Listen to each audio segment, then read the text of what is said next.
Hey friends, it's me, the Ebony Otaku, the most well-rounded of nerds. I've been book shopping. I don't get as much time to read as I used to, but when I do, I really enjoy it. I'm starting to really get back into the Warhammer lore. I mean, I am very much like swimming in 30K lore. Does she have the Siege of Terra? Yes. Has she cracked it in 3 years? No. I'm not ready. I will get to it. Chris, do you hear me? Chris and Doug, I will read it when I'm ready. I'm not ready for the Fall of Terra. I know what happens. We all know what happens. That's not the point. I'm not ready. I'm not ready to read about when the War Master lifts the broken body of his perfect brother and drops him mercilessly on his knee, ending the life of the angel. And then and only then did the emperor see what his favorite son had become. I'm not ready for it. I'm talking into my microphone. I'm not ready. So I'll read it when I'm ready. Until then, I'll read everything else. But I've been real into Minka Lust. I know I've been reading that book for years. I don't get a lot of time to read. I have a very busy job. And I have like 7,000 hobbies. I do the one I feel like. And I've been really into army building. I have a feeling that once I'm done with my Emperor's Children army, that'll be when I take a break. Before Adepticon, I do want to build my salamanders, just a smaller unit. That way, if somebody new comes and they want to play, that I in the open table space, come play Warhammer with me. I might just do that. I might just pick a day to like set out for a couple hours and see if anybody wants to come by and do Warhammer in the open gaming because I can always do that. I don't mind doing beginner games because that's how you learn. But now I'm motivated to finish Minkaless because look what Justin D. Hill did. Hell's Last, a Minkalesque novel. I love me some Minkalesque. So what I thought I'd do is, since I'm getting back into lore and stuff, is motivate myself. And let's read our prologues and little opening bits. You know how they do in a Warhammer book. You get an opening. I have no idea what this is. So more tales. There's other tales of the Astra Militarum. The one, of course, Minka Last White Shield. The next it looks like is Shadow of the Eighth. I should probably pick that up. I'll have to go to the GW store. And then Hell's Last. So that's the Minka Lust series. But then there's like the Fall of Cadia, Creed, General Usaka E. Creed. That's the only way you say that. If you don't say it that way, you're saying it wrong. Long Shot, Carskin, Outgunned, Above and Beyond. Yeah, so there's a bunch. Am I going to read all of these? No. I'm following the Minkalusk story. Love a hard book. We don't always get hardcover books anymore, so I appreciate. Let's see, Hell's Last by Justin D. Hill. Let's see what our opening is. Ooh, don't you love that first spine crack of a new book? See, my husband likes ebooks, and I guess this is one of the few spaces where we differ. I like books. I just because I don't like to see notifications and stuff popping up while I'm trying to read. I just want to read. So I gotta move my mic to where it's not blocked. Yeah, I got a janky setup today. It's fine. I gotta fix my laptop. I tried to turn it on. It didn't. I think it's the power supply. I don't think it's the laptop. But I'm not gonna think about that right now. Anywho, Hell's Last, a Minkalesque novel by Justin D. Hill. You like my reading voice? It's pretty great. For more than 100 centuries, the Emperor has sat immobile on the golden throne of Earth. He is the master of mankind. By the might of his inexhaustible armies, a million worlds stand against the dark. Yet he is a rotting carcass, the carrion lord of the Imperium, held in life by the marvels from the dark age of technology and the 10,000 souls sacrificed each day so his may continue to burn. To be a man in such times is to be one amongst untold billions. It is to live in the cruelest and most bloody regime imaginable. It is to suffer an eternity of carnage and slaughter. It is to have cries of anguish and sorrow drowned by the thirsting laughter of dark gods. This is a dark and terrible era where you will find little comfort or hope. Forget the power of technology and science. Forget the promise of progress and advancement. Forget any notion of common humanity or compassion. There is no peace amongst the stars, for in the grim darkness of the future, there is only war. Now that's the standard opening. Some of them do change it up a little bit, but I wanted to see. I've only just cracked this book. I haven't opened it at all. Um, Lord General Bendict. Well, now I know he makes it through the other book character list. I love me some General Bendict. You got, and you know the Minka. Okay, I can't spoil it. I haven't gotten there yet. They made him do a duel because he stood up and okay, I'm done. Mayor Bendict's adjutant.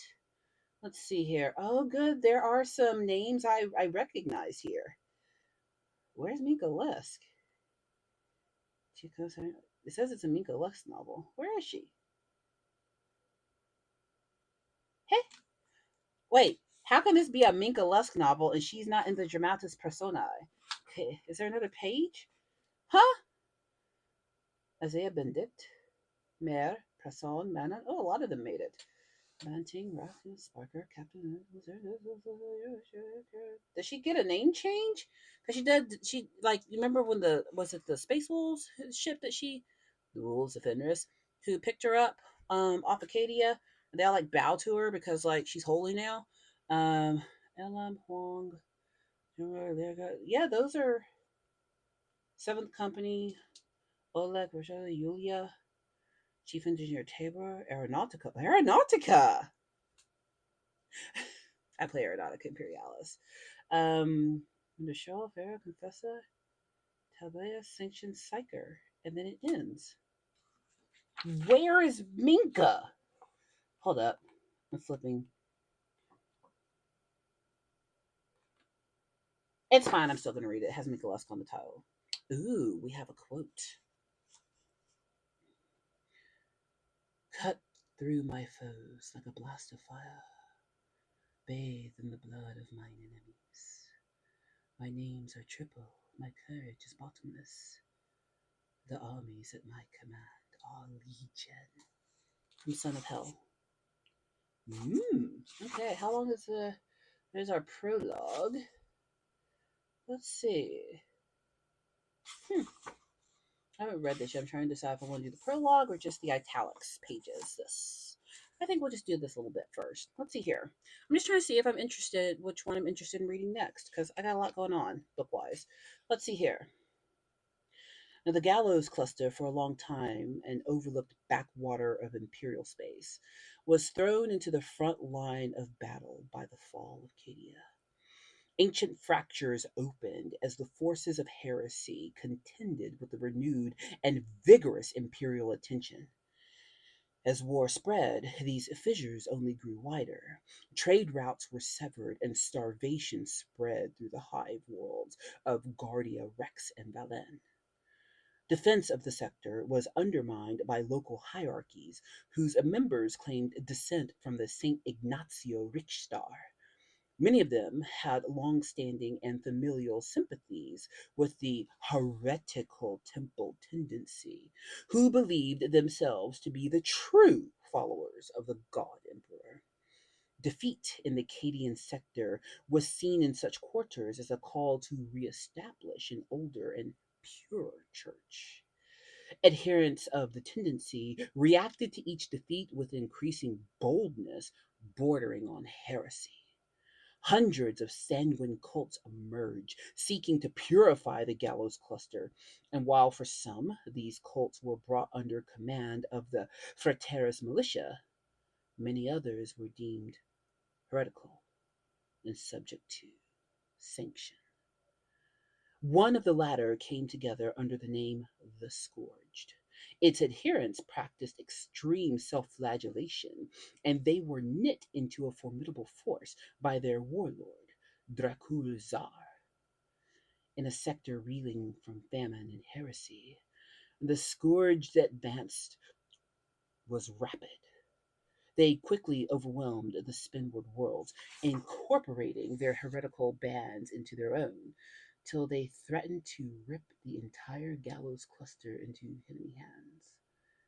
The Gallows Cluster Crusade was put under the command of Acadian commander War Master Warmund, and in the 7th year of the campaign, he brought the scourge to the plain-wide battle upon Jolara. Flanking forces struck at the neighboring planets of Wook, Maluri, and Namara, as the Scourge vanguard was cut off and broken upon the foothills of the Hive Wurto. The collapse of the Scourged as a fighting force marked a major turning point in the Crusade. The cult's commanders fell into sectarian fighting, were isolated, and when there destroyed. Imperial forces were overstretched in all areas, and the Scourged left a vacuum through the Spinward territories. Into this vacuum, more extreme heresy spread, with more vicious cults and darker blasphemies. Among the barbaric clans of the brutal stars, ancient heresies such as the ancestral stylus and the tribal flesh rites were amalgamated into the new messianic cult. And that's my dog dreaming. He howls in his sleep. It's very cute. At first, these cults were known as the Hell Confederacy, the possessed, the blind eremites, and the mutilators of the blood sacrament, amongst others. But as these groups were united, they were labeled by imperial commanders as the thrice bound, whose deviant flesh rites would prove to be the most dreadful challenges in the Cadian 101st would face. That's going to be an interesting book. So here's a thought. With these new novels, I've thought about just doing live streams where I just read. It'll do two things. One, entertainment for you. And two, it'll get me reading my books. Because I always find time to make videos. So if I do an hour-long reading, that's several chapters. Because I read decently. Like, I haven't looked at anything. This is the first time I cracked this book. I bought it based on the cover. So she better be in here. Don't screw with me, Justin D. Hill. I saw your dramatis persona. She better be in here. I'm joking. A little. But yeah, so I did it, read the back. So hopefully I get to run into my new favorite character. I mean, Eisenhorn will always be number one.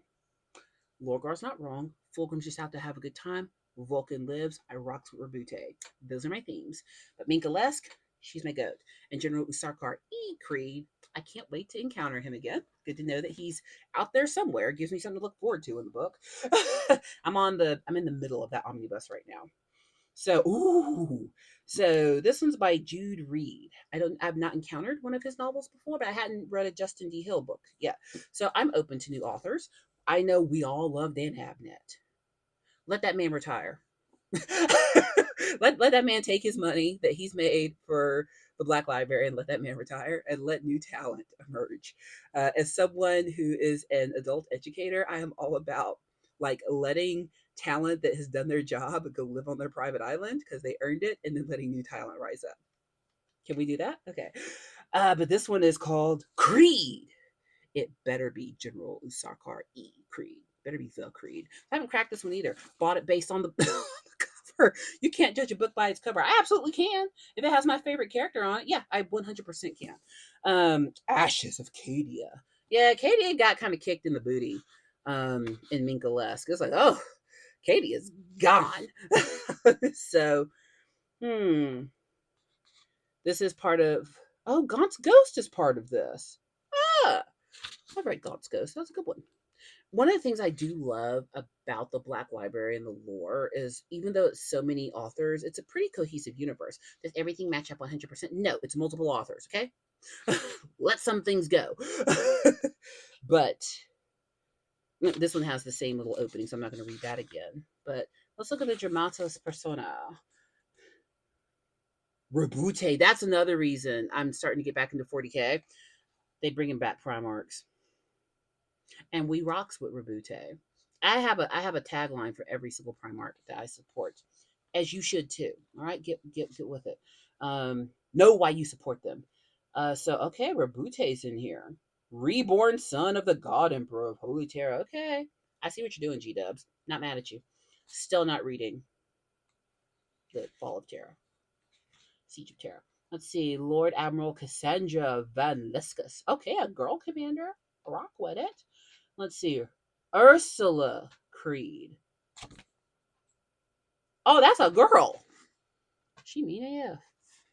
Okay, I wonder if she's a descendant of one of the Mother Creeds, because there's like 3 of them. Name I can't say. Looking for names I recognize. It's kind of fun to go back and look for characters that you have traveled with through other books. That's another thing I love is seeing characters show up. I know everybody hates John Grammaticus. I don't. I love John Grammaticus. He portrayed the humans. You would too if you'd spent 10,000 years with us. Have you met us? Humans are terrible. He picked the right side. Let's see. Fight me. Okay, all right. Ooh, there's some Death Guard. A Death Guard sorcerer. Ooh. Shall we? How long is this prologue? If it's a couple of pages, I'll read it. It is. Okay, let's read the prologue. reading voice. Oh, they're speaking in here. She's just gonna have to make it up. They say the Emperor's tarot holds 1,000 futures. Dreams shift and swirl across the little crystal wafers. Images resolve one after another. A hand, a skull, a burning eye, before they are swallowed again into the shimmering mist of time. The diviner has spent a lifetime learning to read the cards, but he knows he sees only the surface. An ocean of mysteries lies beneath, its depths fathomless and terrible. Tell me what you see. The diviner raises a hand. Forgive me a little longer, if you would. This distraction fleeting, but it takes an effort of will to return his focus to the cards. Already, the images are fading, returning to the realms of the merely possible. Readings have been known to fall entirely, and he knows that to lose his grip on the gift now would be a fatal mistake for more reasons than one. Focus. He closes his eyes beneath the blindfold and opens his mind again to possibility. One slow breath, and then another. And there it is, the fulcrum, the hinge, the point of the future turns. A sphere of broken rock, its fragments scattering as it spins against the starless void. The diviner's senses flood with borrowed memories of a fallen planet, blood and terror, smoke of ash. A shattered world. His patron gives a snort of impatience. Any fool in the Imperium could have told me that. The meaning of the cards is not literal, though on this occasion the diviner thinks it could hardly be more apt. The shattered world signifies a time of struggle, a great loss, a people divided. The cards are turning more clearly now, fate weaving her tapestry as quickly as an auto loom. A woman gilded in armor, a Valkyrie, descending like a star, the aimless spinning of a complex needle, loss, hunger, resolve. The pilgrim reversed, the fortress of faith reversed, an unwelcome journey. And the diviner knows the frustration in his patron's voice, but the tarot, like the future itself, cannot be hurried. In the great eye above, the labyrinth beneath, he shudders. Sweat prickles across his skin, his mouth filling with the taste of decay. The enemy follows close behind. Silence. Then, is that all? All the cards will show me. Then what use are they? Or for you that matter? The anger in his patron's voice is palpable, sharp, and at the point of a dagger against his throat. Draw another. The tarot resists at first, but the diviner knows better than to argue. The final card is changing even before it leaves the deck. The diviner's hand hovers over the image as he waits. Is the tarot simply a looking glass, he wonders, a mirror that reflects what is to come? Or does his art somehow fix the future, turning possibility into certainty in the observer's eye? The mist part in the card gives up its secret. A figure stands on the bloodstained dais, vast, armored, and beautiful, a power maul in its hand, a great scarlet cloak billowing around its shoulders. The War Master? I trust the meaning is figurative. It means the diviner's mouth is bone dry. He swallows, tastes blood. Power, royalty gained and lost, betrayal. His hands are shaking now, and the ringing in his ears is building to a roar. His patron's hand is heavy on his shoulder, fingertips sharp as teeth were they to bite into his flesh. There is only so much longer he can hold the vision and himself together.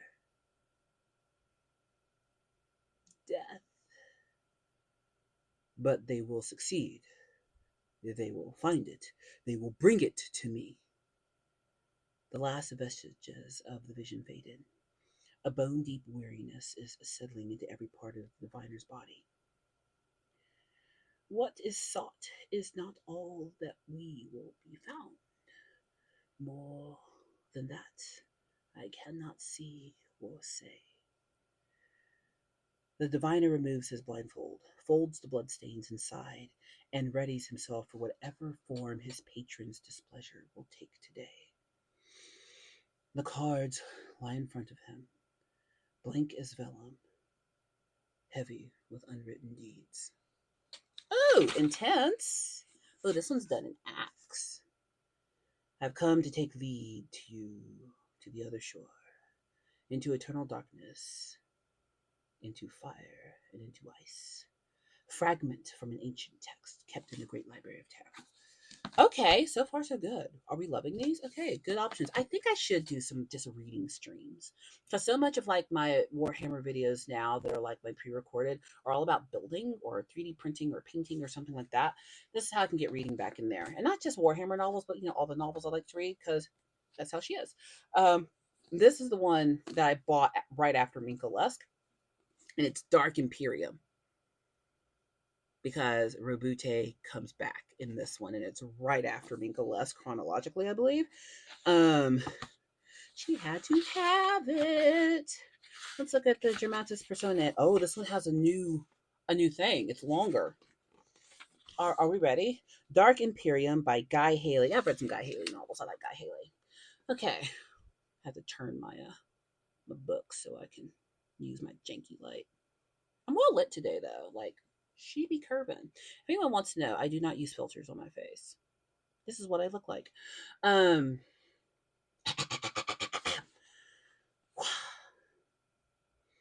It is the 41st millennium. 10,000 years have passed since the Primarch Horus turned to chaos and betrayed his father, the Emperor of mankind, plunging the galaxy into ruinous civil war. For 100 centuries, the Imperium has endured Xenos invasion, internal dissent, and the perfidious attentions of the dark gods of the warp.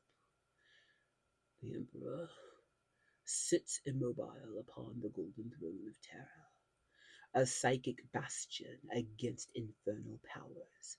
It is his will alone that lights the Astronomicon, binding together the Imperium. Yet not one word has he uttered in all that time. Without his guidance, mankind has strayed far from the path of enlightenment. The bright ideals of the Age of Wonder have withered and died. To be alive in this time is a terrible fate, where an existence of a grinding servitude is the best that can be hoped for, and a quick death is seen as the kindest mercy.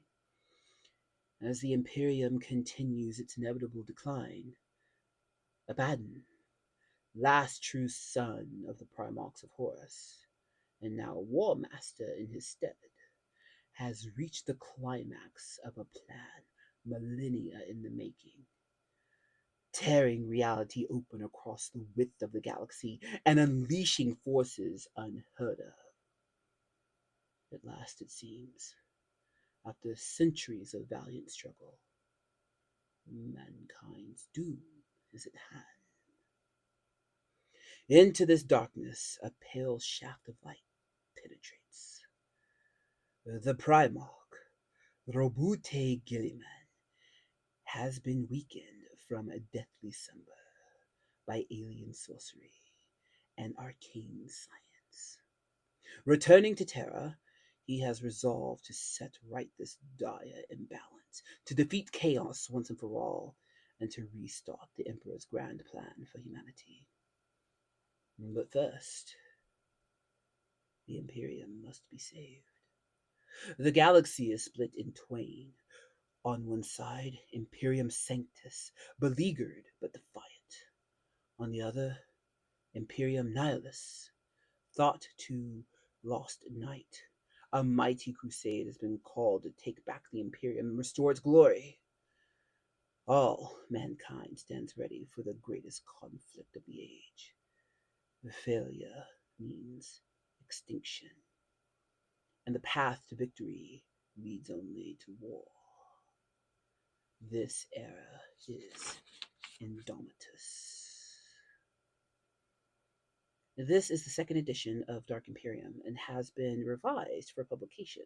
Originally, this story took place following the conclusion of the Indominus Crusade, a century after the opening of the Great Rift. To better integrate the events depicted herein into the ongoing story of the Era Indominus, they now take place around 12 years after the Crusade left Terra. The first part of the Indominus Crusade is over. Imperium Sanctus enjoys some stability. Imperium Nihilus remains in grave danger. Gilliman returns to Ultramar to save his kingdom from his fallen brother, Mortarion. War ravages the galaxy from end to end. The fate of mankind hangs in the balance. This is going to be a good one.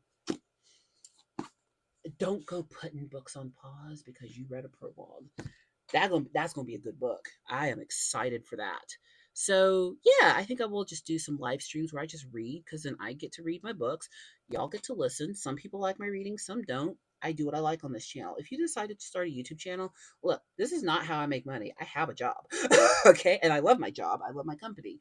I do this for fun, and it helps fund now my free taekwondo class. I provide the community. It pays for my uniforms and belts and all that kind of stuff that I need for students. You're gonna do YouTube, do something you like. If it's not fun, what's the point? I mean, I think that's when creators start like getting bogged down and they start doing stupid stuff because they quit doing stuff that they like and they do what gets the clicks, the views, and the money. Which yeah, it's kind of great to have a little bit extra cash, not at the expense of my sanity though. Mm-mm. If it does not bring me joy, I can't be involved. I love that cup so much. I use it every day. Well, I hope you'll come along with me on the adventures in these books, and I hope you enjoyed this video. It was a little bit different than the way I usually do, but I wanted to see what these were about, which one I want to read next. I think we know what's coming after Minkalesque. I'm still reading Fabius Bile on the side. It's hard to find excerpts from Fabius Bile that I can read out loud. Like, it's real. I mean, Chaos Emperor's Children and Fabius Bile. Like, every other page is like, oh, I can't say that on the internet. So, can you see my braces? I have Invisalign. So if I sound like I'm talking a little funny, that's why, because there's like little openings in the back where where it connects. But anyhow, so y'all didn't need to know that I have braces. Anywho, that was fun for me. It's time for me and my husband to go get pizza because these kids are coming to my house to play Magic tonight, and I have a choice between cooking for them or throwing pizza at them, and she's going to throw pizza at them tonight. Please like, comment, and subscribe, and I'll see you in the next one.